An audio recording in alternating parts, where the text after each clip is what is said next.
किस तरीके से आप अपने अंदर की इस गुप्त शक्ति को पहचान सकते हैं और किस तरीके से आप उसको अपने रोजमर्रा के काम में उपयोग में ला सकते हैं।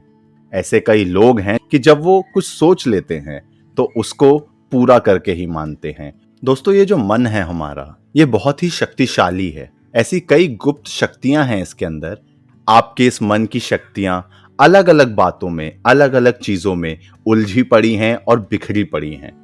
दोस्तों, आपकी डेली लाइफ में उतार चढ़ाव आते रहते हैं और हर इस उतार चढ़ाव के साथ आपके मन की जो एकाग्रता है, आपके मन की जो शक्तियां हैं, वो स्कैटर होती हैं, वो फैलती हैं।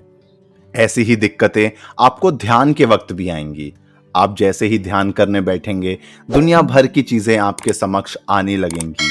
दोस्तों, आपका मन 4 आयामों में भटकता है।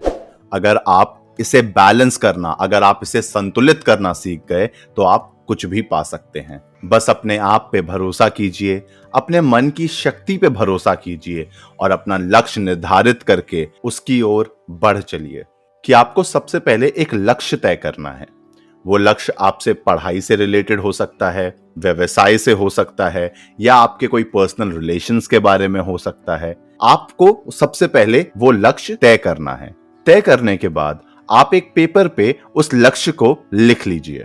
लिखने के बाद हर सुबह जैसे ही आप उठें, उठने के बाद भगवान का नाम लीजिए और भगवान का नाम लेने के बाद उस पर्ची को, उस चिट को जिस पे आपका लक्ष्य लिखा है, उसको कुछ देर 2 या 3 मिनट निहारिए और अपने मन में उसी समय सोचते रहिए कि आपने अपने इस लक्ष्य की पूर्ति के लिए क्या क्या करना है या क्या क्या आपने किया है।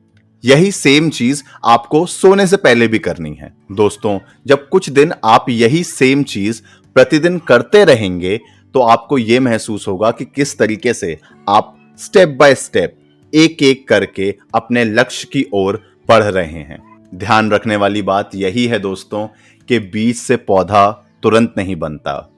आप बीच में कभी निराश हो सकते हैं, आप बीच में कभी आप टूट जाएंगे कि ये मैं क्यों कर रहा हूं, आपके पास कई सवाल आएंगे। पर दोस्तों, भरोसा यही है और दिमाग की, आपके जो मन की शक्ति है, वो भी आपको एकाग्र रहने में, अपने लक्ष्य की पूर्ति के लिए आपको मोटिवेट करेगा।